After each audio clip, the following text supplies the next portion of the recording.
Hi, everyone. Welcome. It's lovely to see you today. We're going to go ahead and give a few minutes for everyone to join. And while we're doing that, go ahead and share where you're calling in from, what location, and also go ahead and pick one character strength that you're hoping to engage for this conversation. We've got a lot of responses coming in from California to Massachusetts, Brazil, Sweden, Cincinnati. That's where V is located. Hi. Good to see you today. Calling from the same location. England, Germany, West Virginia, Mexico, Chicago, Estonia. People from all over. Beautiful. I think we have each continent represented. We're still waiting for people from Antarctica, though, so we have to do something to recruit them better. Seeing some strengths in here too. Spirituality, creativity. Love it. Hoping to focus on hope. I'm right there with you. So, all of that to say, let's go ahead and get started. Today's conversation is on character strengths, mindfulness, and mental health with Dr. Ryan Niemiec, who is VIA's Chief Science and Education Officer, psychologist, researcher, and the creator of Mindfulness-Based Strengths Practice. Hello, Ryan. Hello. Great to be here. Thanks, Sarah. And then we'll also welcome Dr. Tayyab Rashid today. I'm super excited to have him join us. He is a licensed clinical and school psychologist, associate faculty at Harvard's Human Flourishing Program, and president-elect at IPA, the International Positive Psychology Association. So welcome, Tayyab. Thank you so much, Sarah. My pleasure. Lovely, lovely. Okay, so Ryan, I'll go ahead and pass it to you if you want to get us started with our mindfulness practice.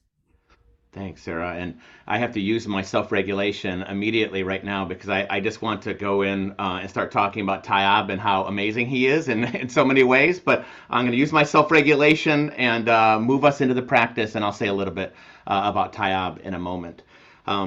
So the practice that we'll do here is a short practice that comes out of the MBSP program. And this practice is called the Character Strengths Breathing Space. And so it's a practice that integrates the core elements of mindfulness as reflected in three core character strengths that are central to the definition, the official definition, the scientific definition of mindfulness, and to what mindfulness practice actually is. The three strengths are curiosity, self-regulation, and perspective. This is the type of practice, we'll do it here in like 2 minutes, 3 minutes.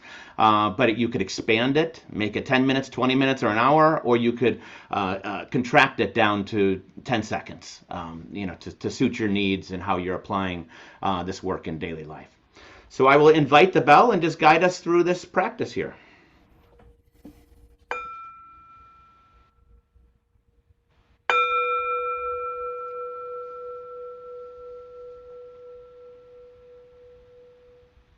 So I invite you with your eyes open or closed to just find a spot to focus in on or to close your eyes and look inward. And I invite you first to just take on a posture of strength. So whether your eyes are open or closed, whether you're sitting or standing right now, see if you can embody strength. Rather than me telling you you should sit this way or stand this way or have this posture or put your hands this way, instead you decide what's going to feel strong and solid for you right now.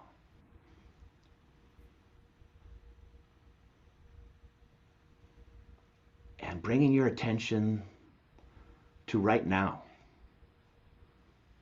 and allowing your strength of curiosity to unfold. You have this strength to be curious and open, to pursue novelty and new things, to ask questions. So you have that in you. So allow that to unleash right now on the present moment. Being curious about your body in this moment, your mind in this moment. Curious about where your mind is trailing off to. Curious about the sensations in your body, in your feet, stomach, back.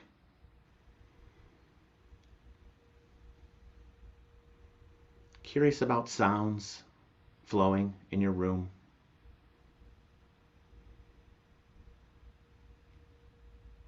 Curious about your best qualities, your character strengths.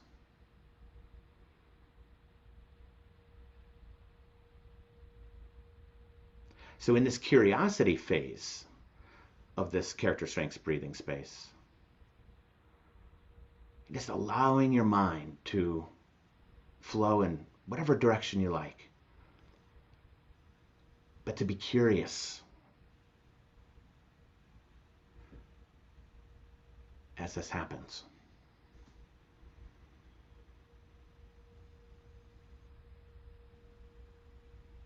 In the second phase, we'll move into now is self-regulation.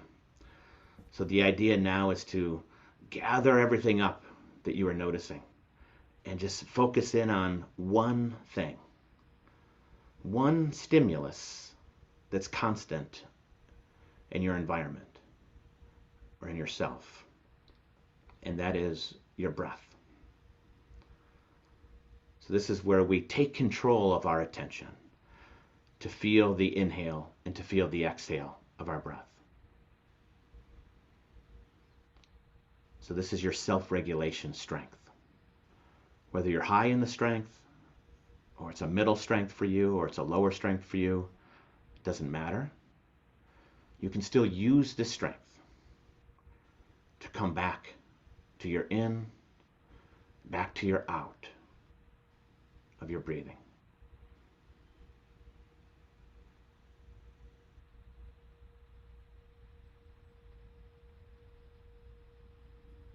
Your mind wanders away, you self-regulate back to your breath.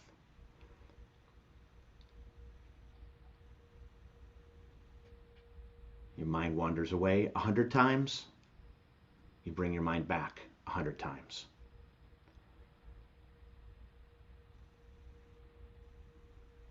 Perhaps realizing that you're ever so gently strengthening your self-regulation by doing this.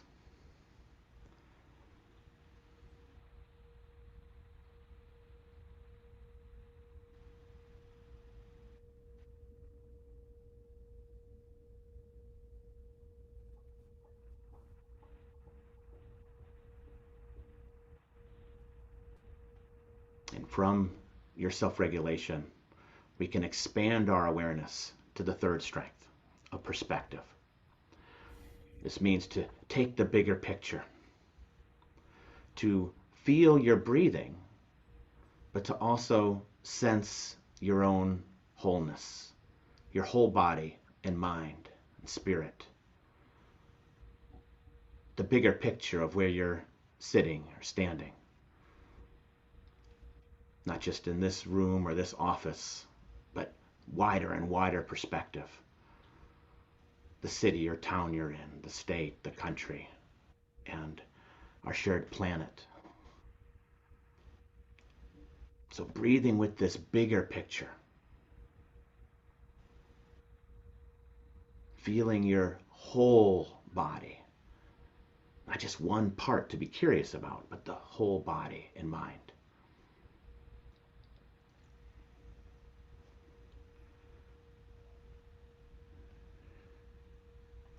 And breathe with that wider perspective for 2 or 3 more breaths.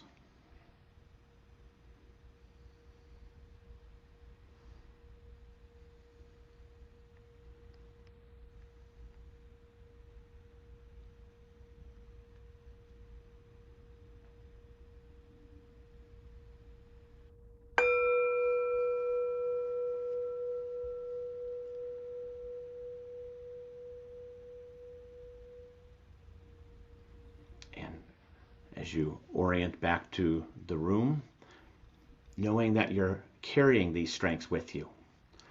So perhaps even stronger now, carrying your curiosity, your self-regulation, and your perspective.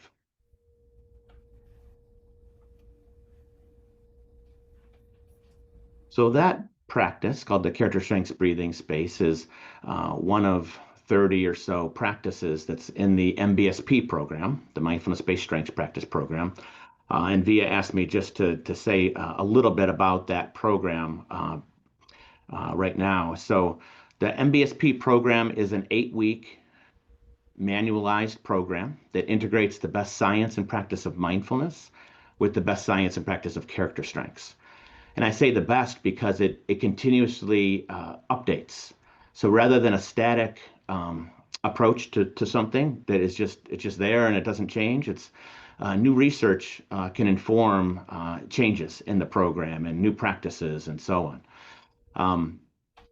The MBSP program is empirically validated, and that's a pretty strong phrase to say, because in our field of positive psychology, there's not many empirically validated programs.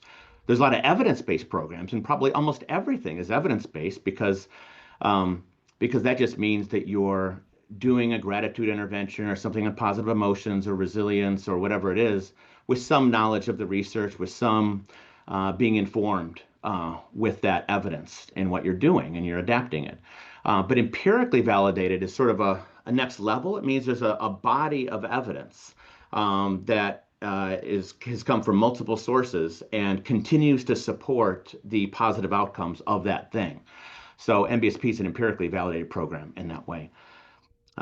Without spending an hour reviewing all the research on it, I'll say that it's now been compared head to head with the most popular mindfulness program on the planet, which is called MBSR, Mindfulness-Based Stress Reduction, in 5 studies that I'm aware of, and in 4 of them are published. And MBSP has surpassed MBSR in every one of them in terms of the different outcomes for different well-being benefits to workplace outcomes, especially such as better productivity and so on.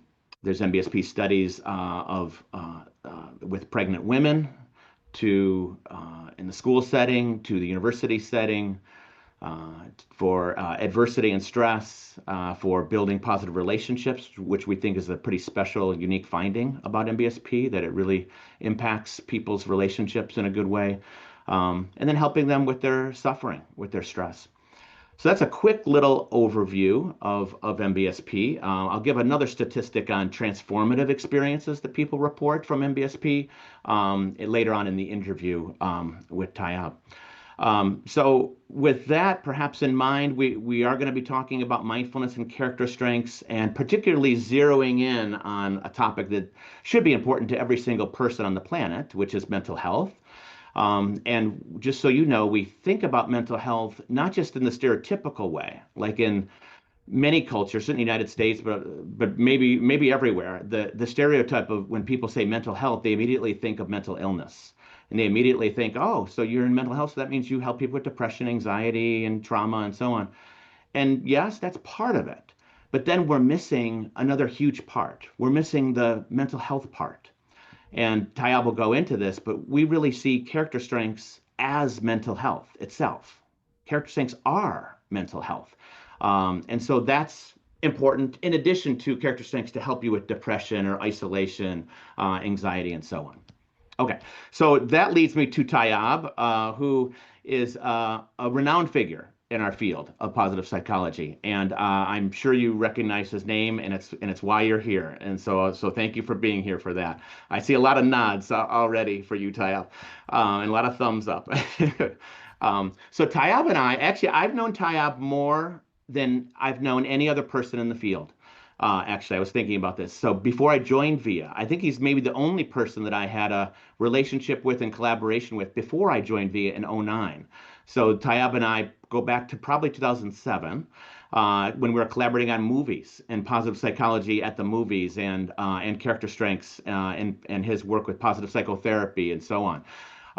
And he and I have just had such a wonderful friendship and collegiality from me being in his home, eating Pakistani food cooked by his wife, who's a scientist as well, to he and I co-presenting, to he and I writing an article that will drop in the chat on strong mindfulness, which was one of the first articles on mindfulness and strengths from, I don't know, 10, 12, 15 years ago, to our collaborations at IPA, to the discussions on spirituality and meaning in life, to MBSP work, to VIA stuff. I mean, he's on our VIA faculty. You know, there's 10 people on our VIA faculty that are high-level prestigious practitioners. So he's one of those people. He's on the VIA board of directors, which helps to guide the organization's mission and vision. So Tayyab is kind of everywhere. And he literally sometimes is everywhere in like working in this country or that country, but he's absolutely everywhere with VIA.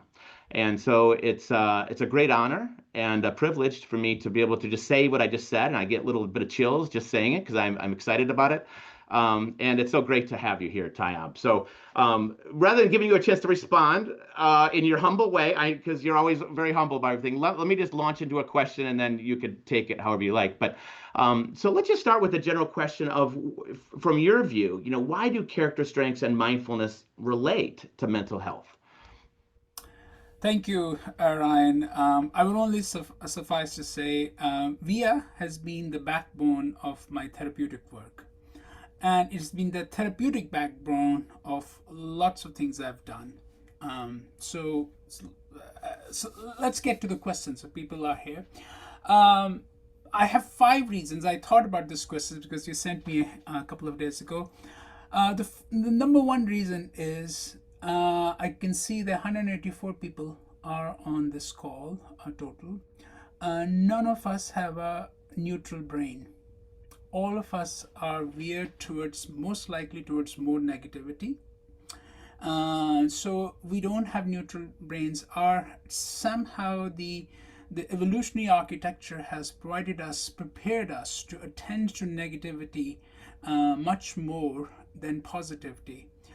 So we think about negative things far more than positive things. Even though the positives from studies after studies show have equal valence, in many ways, however you want to slice up the pie of positive and negative experience, they are same in many ways, but somehow our attention goes towards negativity far more because of evolutionary biases. So I think what mindfulness does and the language of character strength does, that it provides a clear, unbiased, because there's a negativity bias, so it provides a clear, unbiased recognition of our own strengths.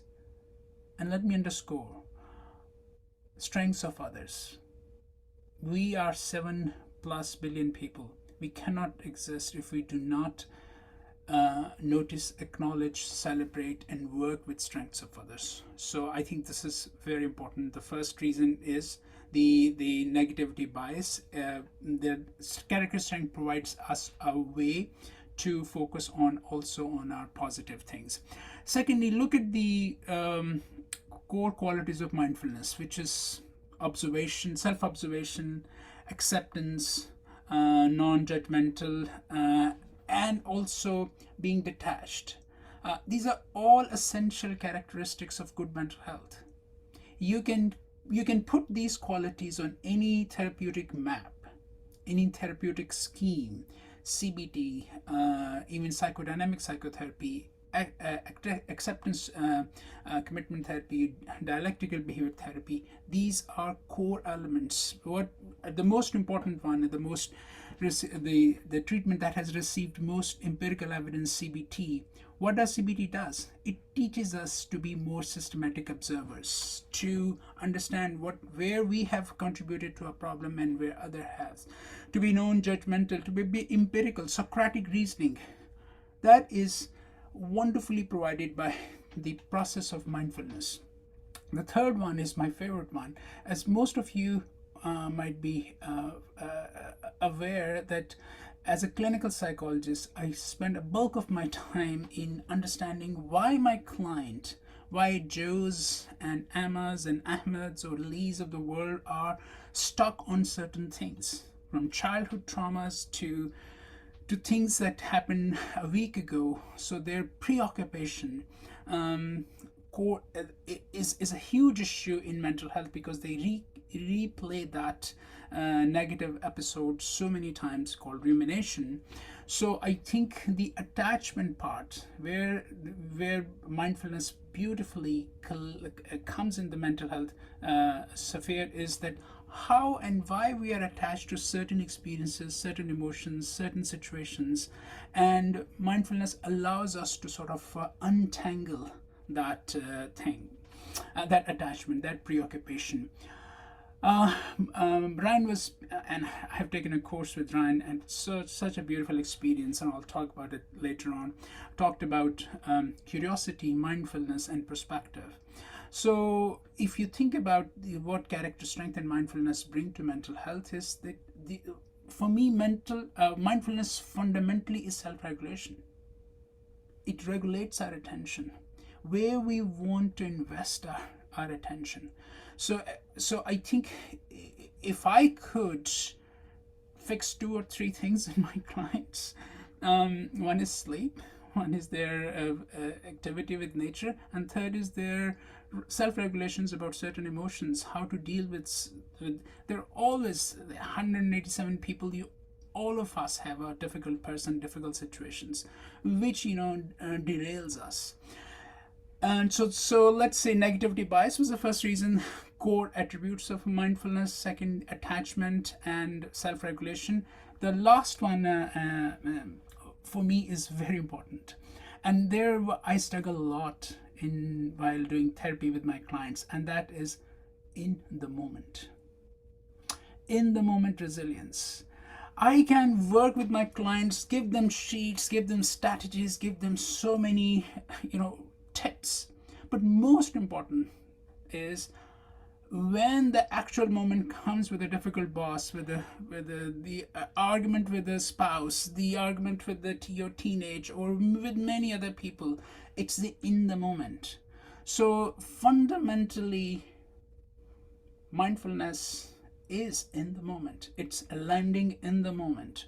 So when you work from the perspective framework of mindfulness, you equip your clients that how to land in the moment, how to deal with the problem at hand. I call it. I learned from my wonderful teacher Karen Rivich and Jane Gillum. They call it RTR, real time resilience, and there's no better way of learning RTR, real time resilience, than mindfulness. So I'll stop here, Ryan. These are the 5 reasons I think are very important that make the association between mindfulness and mental health. Thank you. Yes, such a beautiful overview, and we could stop there, everybody. So we're done. That there's so much wisdom in all of those points, and people could run with any one of them to have an impact in their practice. Just one of the things I was thinking of when you shared that, you mentioned. Let me wrote down the phrase. It was something like, oh, when you said essential characteristics of mental health, I was thinking like, man, if anybody here was to do an AI Google search right now and type in what are the essential characteristics of mental health, and you'd probably get this nice comprehensive list. And then the character strengths would be part of that list. They might not use the exact words, but there'd be synonyms, there'd be connections, and certainly they could be pathways to each one. So perhaps that's a blog article or 2 for some of the people on the call here. But thank you. So another question I have for you then, Tayyab, is I know that we have a large number of people right now that are on this call or listening to the recording that are practitioners. So they're psychologists, they're social workers, they're counselors, they're coaches, They're executive coaches working with employees and managers and CEOs. They're teachers helping students, maybe even parents helping children. So lots of ways we could be a practitioner in this work. And that's often the most common question we get is, what are the best practices? What are the concrete practices we can do?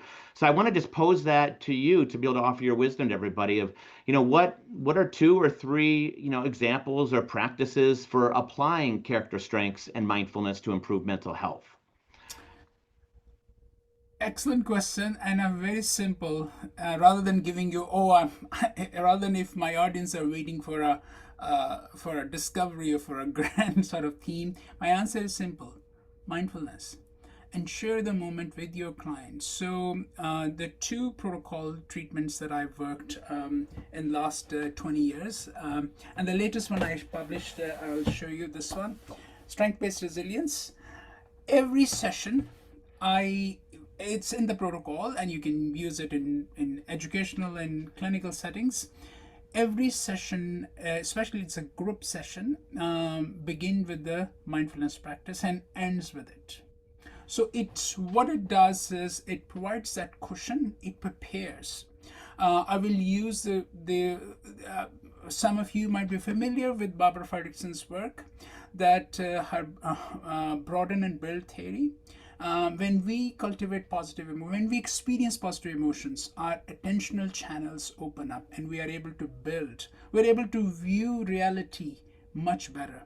So because this is a very intense work with my clients, so it's very important for me to prepare them. So just a brief mindfulness practice at the beginning of your session, individual group is always better because you can discuss it and people can learn from each other. But I have done lots even with individuals, even sometimes during the sessions. Say, let's take a moment and let's see where we are. Especially when my clients are describing something very emotionally taxing. Emotionally, it's a traumatic memory. So I think it's a very simple practice.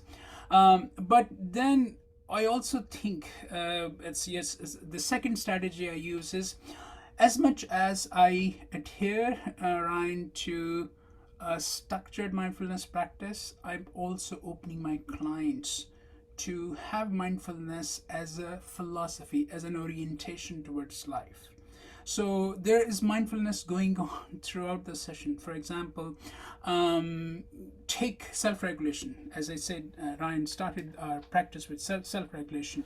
What is self-regulation as a strength? Self-regulation is better managing your emotions, understanding your emotions and also others, and also finding out what's the most critical behavior, what we call in therapy impulse control. So you discuss these ideas with self-regulation, and where you're going to bring the mindfulness is always illicit problems.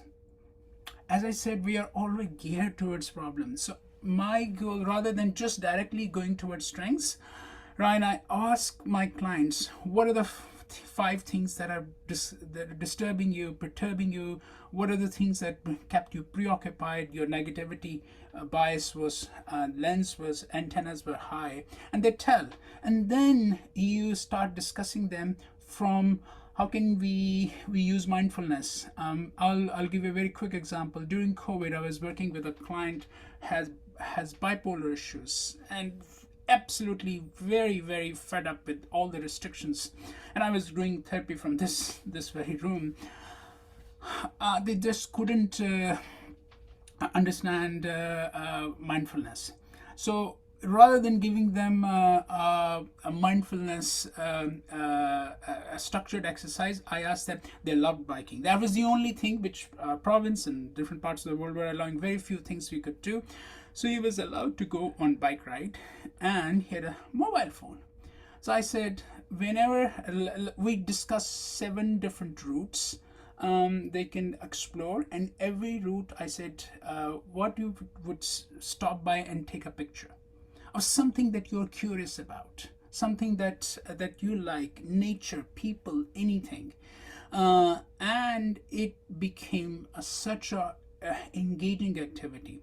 So what basically we were not sitting down and closing our eyes and doing mindfulness, but in this case we were using curiosity, gratitude, love of nature, and also building their self-regulation in so many things.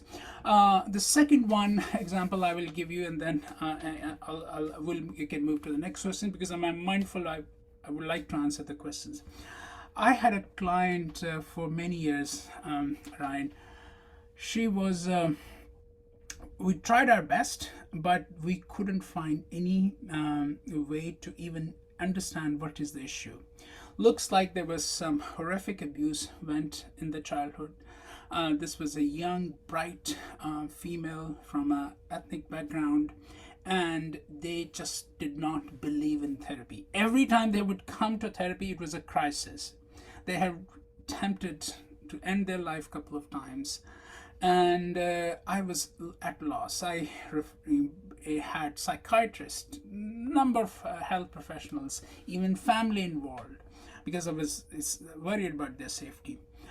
Somehow, what Ryan, you were talking about the language of character strengths without even using character strengths. One of their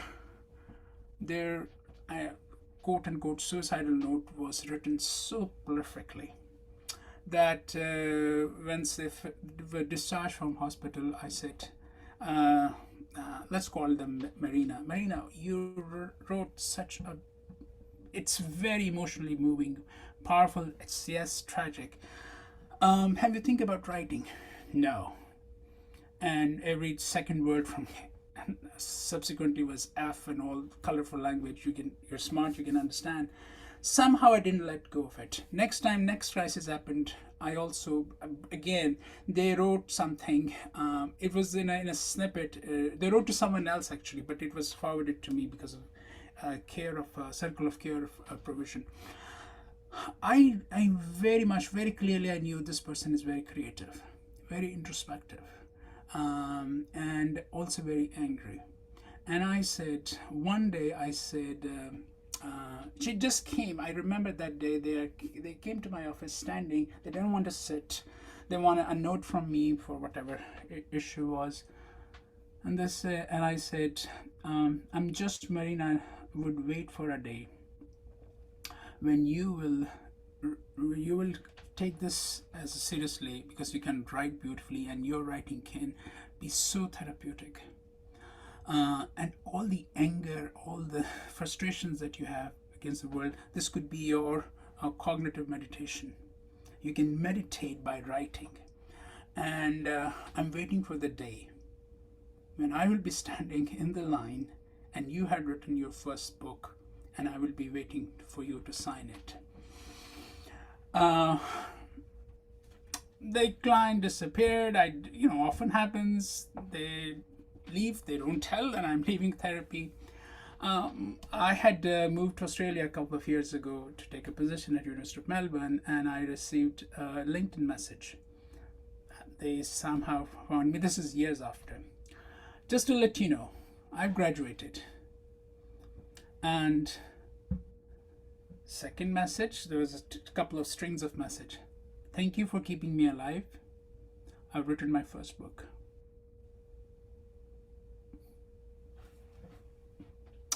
I don't need to know anything else, folks.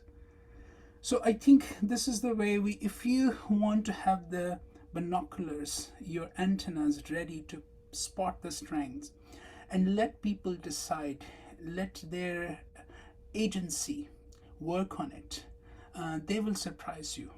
Always? No. Clinical science is very murky, it's not pretty. But the communion that I created with her, standing face to face and looking in her eyes and say, I will wait for the day. I don't know the name of the book. I don't want to interact with them because many legal and ethical issues. But just that thing. And again, folks, there's no therapy here. All I was doing was crisis management. But what I was able to say, that if you can focus, which is kind of regulate your attention to your creative, your strengths, things can happen. So I think I can go on and on, Ryan. Thank you. Yeah, that's well, I'm still feeling the emotion and the chills from that story. It's such a beautiful story, and thanks for giving that gift to all of us and to that client that then shared with you. Thanks to them as well. It's so beautiful and beautiful what you did in seeing them, seeing who they are, seeing their character strengths, and taking it from there. How beautiful. And I hadn't heard that story before from you, and maybe it's one of the first times you said it, but it's yeah, so beautiful. Well, let me ask you one more question, and then we're gonna see what Sarah has riled up from all the different questions from all of you that sent in questions ahead of time, and then puts questions also in the chat. So maybe one more question, Tayyab, is well, let me set it up briefly. I wanted to ask you about MBSP, mindfulness-based strengths practice. I know you've taken MBSP and you spoke about the different work you've done with mindfulness and with character strengths. And we shared a little bit at the beginning some of the some data points and research findings on MBSP. One thing I didn't share was the impact of MBSP on participants in terms of their transformational experiences, like that people have transformational experiences during the MBSP program that they attribute were caused by MBSP. And we've collected people's reports on how frequently that happens because I've noticed it over the years, but we never actually collected information from people's reports on. And so we've collected, I think we've asked 120, 130 people, something like that. And 92% have the people that take the MBSP program experienced transformation or reported to. Some of them were minor transformations, like minor positive transformations. That was, I think, 59%. And 1/3 of people report a major positive personal or professional transformation. The kind of thing that's like a major mindset shift, maybe similar to what your client experienced. But so I just wanted to have that as a little lead in to ask you then about anything that you might share about well, first of all, if there's any comment on why that is, why might there be so many people reporting, those kind of novel and powerful transformational experiences, and anything you might say about your experience in the program.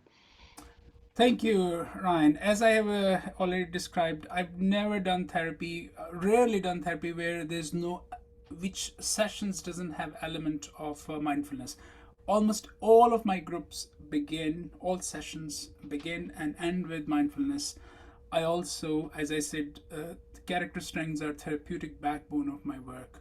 So it was not I didn't need to think much, but I think I took a bit late, that you had created a structure of combining, integrating both the mindfulness and character strengths. So I took it last fall, and I'm going to share a very personal story, a transformative one. As I just started the course, I work with very tough communities currently.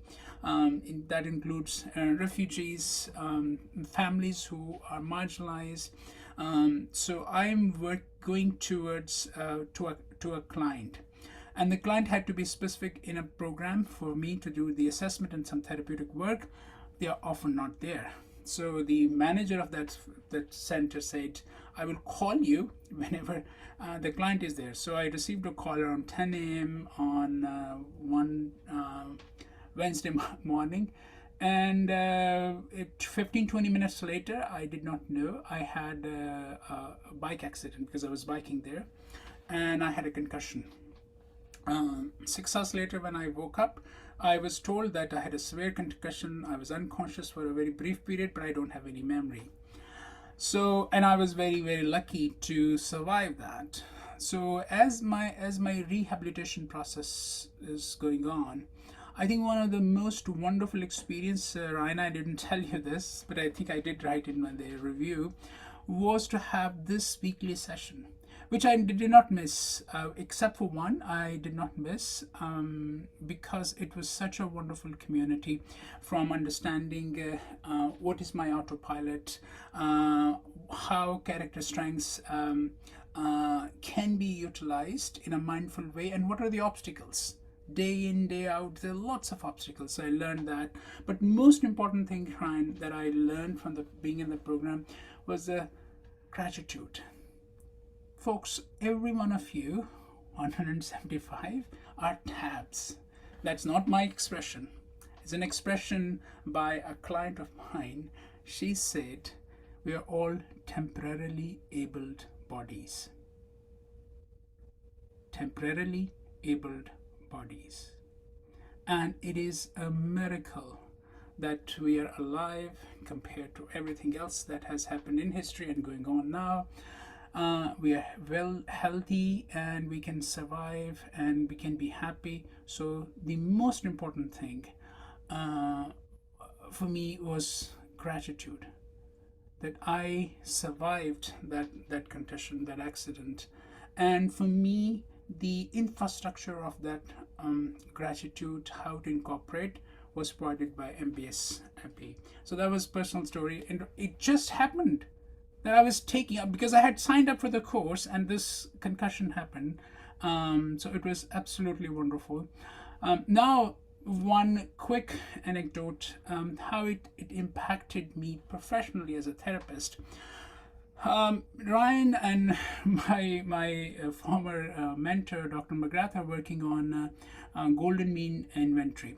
In MBSC, I think, Ryan, it's session 6 or 7, which is focused on balance, on golden mean, which is a very personally interesting topic to me for years.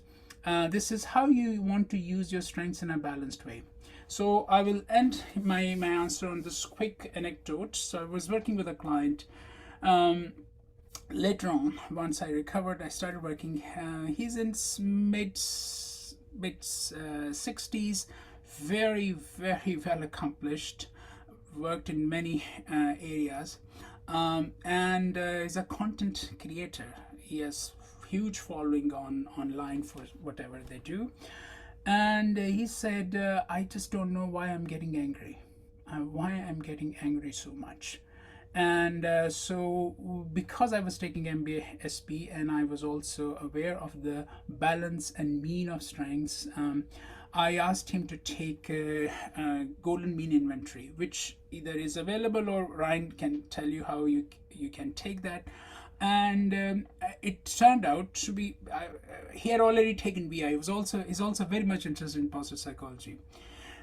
His top two strengths were kindness and fairness, because he had very strong opinions, and that actually brought him this, I think, close to 500,000 viewership on various platforms, because he can say things very clearly, very concisely, but also very opinionated in that sense.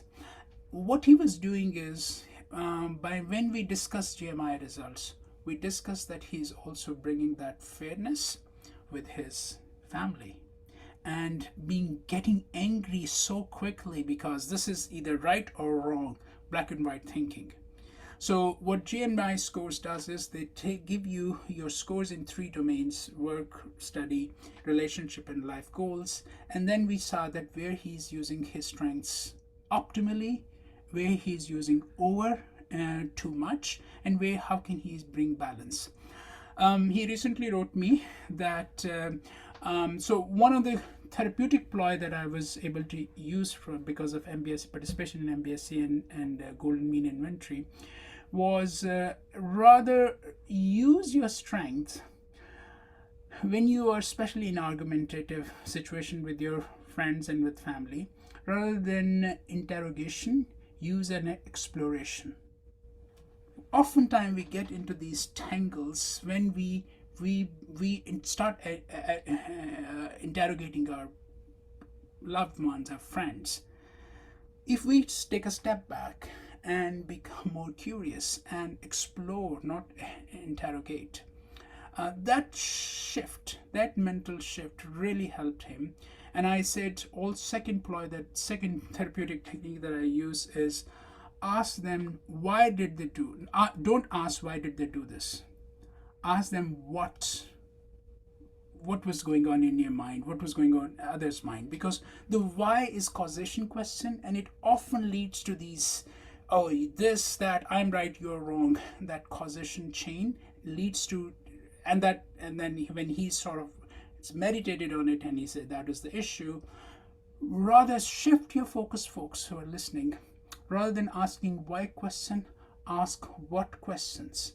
Because what questions are opening questions. Those are questions which will help you to explore things, to be more curious rather than being a detective. Beautiful. Thanks so much, Tayyab. Yeah, this is all about exploration for sure. And thanks for sharing those stories. So powerful. I want to turn it to Sarah now. There's lots of questions that have come in. And Sarah, what are you populating? Key themes of a certain question to bring up? And uh, yeah. Yeah. Yeah. Oh, I wish we could just stay in this moment a little bit longer. Just thank you so much, Tyler, for sharing. I felt like I really personally connected with several things that you brought up. So, um, to keep it moving, we received so many questions. I'm thinking there's a couple of them that we can hit before we wrap up today. So I think this might be kind of a quick, fun one to start with. Sammy writes in, as an ADHD coach, many of my clients are resistant to the word mindfulness. I often frame this as the power of the pause. So she's wondering, is there any other language that you use that helps folks accept and try mindfulness?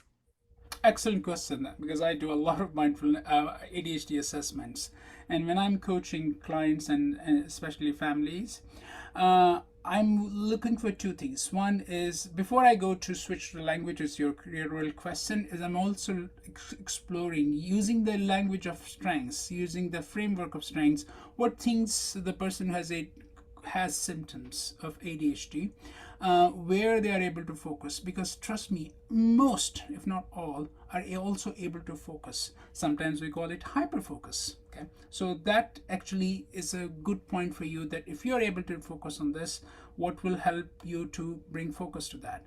Secondly, you're absolutely right. Many folks don't, for some reason, either it's religious or it's sort of, they call it, it's cultish word mindfulness. So I don't use the word mindfulness, and I say mindfulness, you walk them through.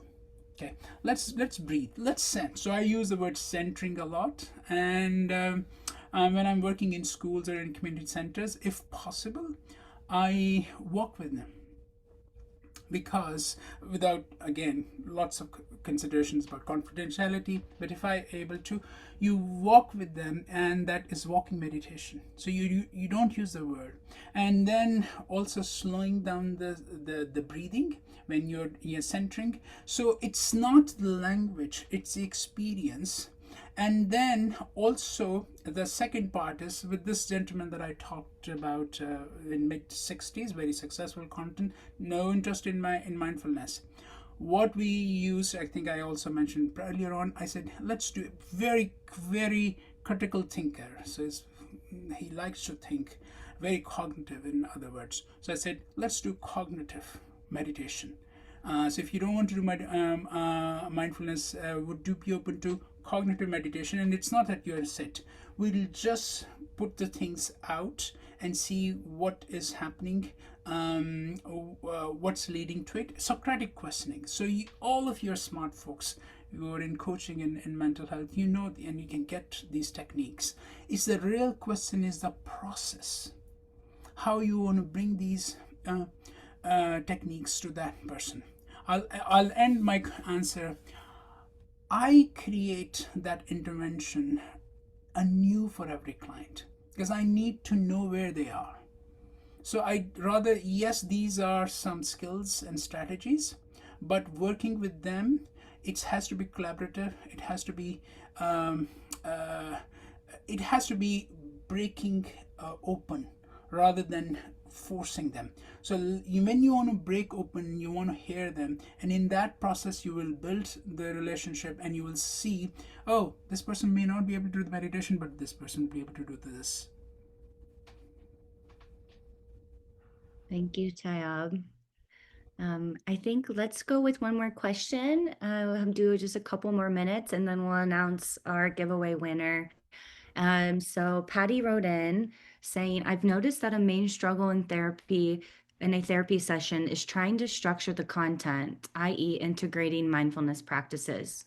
When the client wants to guide their session, i.e., vent, How would you suggest a therapist approach this challenge? And I think Eileen also wrote in saying, how do you maintain mindfulness in a moment when situations are not in your control? So, one part of that is when you're working in a therapy session and you want to guide the client in the right way, how do you address that challenge? And I think that could be considered a situation that's out of your control as well. So I'll repost those in the chat.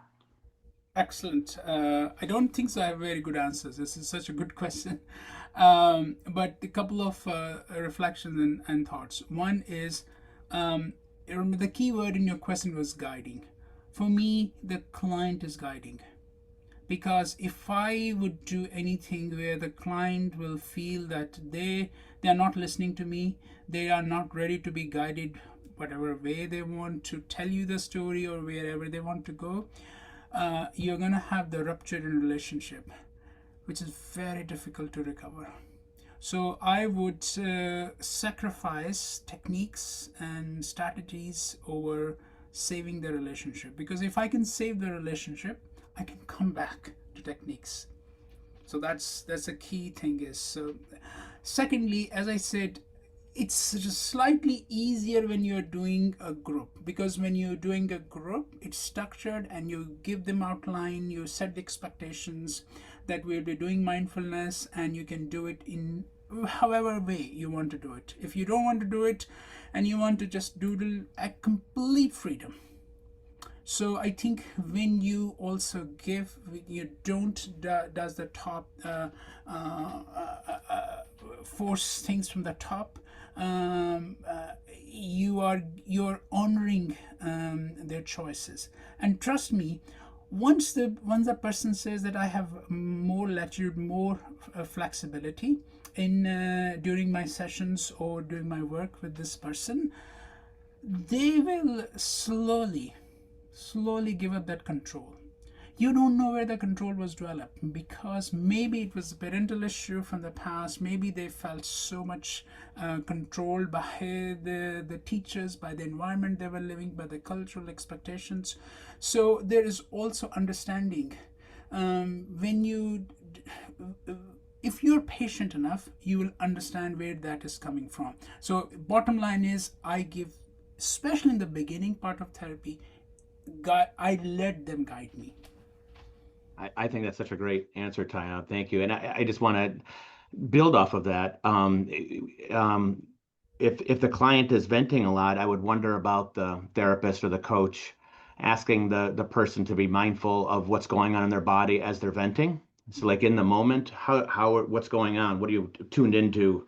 Are you feeling the tension in your jaw? Are you feeling your heart beating? And what's going through your mind? You know what? And so, like, it's kind of training them to be mindful. You know, they're not wanting to leave their venting. So, like Tayyab's saying, going with that, the client's guiding it, and then mindfulness of the thoughts, of the feelings. There'd be lots of emotions there. And then, of course, bringing in the strengths. You know, what strengths maybe are you underusing right now that you could bring forth? What strengths are you using? And they're a little bit unbalanced. Maybe what are you overusing? Yeah, so such a great question and great piece to explore. Yeah, and one more thing, Ryan, I'm also mindful that we think as coaches, as therapists, as mental health professionals, even teachers and parents, we can fix everything. Let's use our character strength to humility. Folks, we can't. Sometimes the problems have developed over decades, and there are psychosocial, cultural, economic issues. So I'm very comfortable in saying that I don't have answers. What Ryan was pointing out was great, that sometimes you bring the focus in the moment. Go back to my in real-time resilience. This is the real-time processing happening, and say, you know, we have discussed this a couple of times, and I've noticed this is just my observation. I may be wrong. Be very humble. Be very respectful that you have discussed this many times. I'm wondering what it happens, because you're also spending money and effort and this, and is this what? And they say this is. So, and trust me, there are some this client who say, oh, you know, I don't want you to do anything. Just let me do it. And that's completely fine, as long as it's okay with you. As I said, we need to be humble and let the agency and choice of our clients, and also don't come with the expectation that you're going to fix everything and with everyone. Love that. Thank you, Tayyab. Um, Great answer. I know we could go on and on and on. And I want to make sure we save a little bit of time. So I was waiting till the end to pick the name just to make sure you're here. And I'm going to go ahead, just give me 1 minute, okay? And I'm going to share my screen. I'm typing in the name as we speak. So I love a little energy behind the announcement. Okay. So I'm gonna go ahead and share my screen. And thank you so much, everyone. Okay. Drum roll. So gonna go ahead and Hatem Ahmad. Hopefully I pronounced that. If you are here, I think that you are. You have won 8 weeks with Dr. Ryan Niemiec at his MBSP course in September. So I have your email. I assume you signed up. I have your name. If you're here, you can come off mute. If not, you can send me a message or I'll send you a message. But super fun. Congratulations. Yeah, congratulations, Adam. That's awesome. This is the first time I feel like we've done something like this. And so excited to welcome someone else into the group. There are 28 other individuals signed up for the September course. And we know it always gets good when there are more people. So I just wanted to take a quick moment to share the MBSP program. There's QR codes. If you're interested in something more personal, the 8-week course is with Ryan in September. And if you're looking for something where you can add a credential to your skill set and start to share this program with others, we do have the MBSP certification, which Ryan has announced a second cohort this year. So if you're interested, take a picture, email our team, programs@beacharacter.org. We'd be happy to help you to find your next step. And then I'll just say one more time, thank you, thank you, thank you. Dr. Ryan Niemiec, Dr. Tayyab Rashid. It was amazing to have you. And if you want to have any final words before we wrap up today, I'll open it up. My final words would be thank you to you, Ryan, for thinking about this, to Sarah and Alicia and everyone at VIA. They're kind of like home. And my apologies, so folks, I'm just scrolled down on the chat, some absolutely wonderful questions. We don't have time, and maybe we can think with Ryan how to respond to those questions, or maybe have a follow-up session, because sometimes you don't need to hear me. Just ask the questions and hear my half-baked or even quarter-baked baked answers, because I believe in collective wisdom. And thank you again. Yeah, I just want to say thank you, Tayyab. Yeah, such a meaningful experience, everything that I had hoped it would be. So very grateful to you. And thanks to all of you for being here. And just a reminder that your character strengths are your mental health. Love that. Love that, everyone. Thanks again for joining. We'll follow up with the recording and some highlights from this session. Tayyab shared so many good insights, so I'll make sure to put that in the email so you can reference and come back to it.